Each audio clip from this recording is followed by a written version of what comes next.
Dadaanan na naman natin ang Imampangon. Ayan. So, ito yung isa sa nagbigay traction ng Manhuyod guys. Part ito ng Manhuyod eh. Boundary ng Bindoy. Kitang kita yung Banyong Street dyan. Ayan, maliwanag na.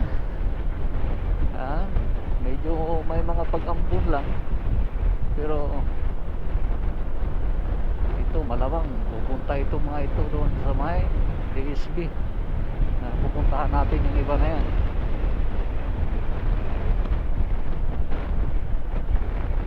Yun, ang ganda dito. Diyan sa itaas merong magandang kapihan dyan, ang Agarwood Cafe. At meron pa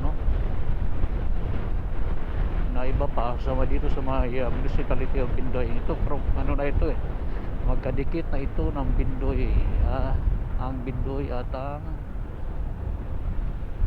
Manhuyod.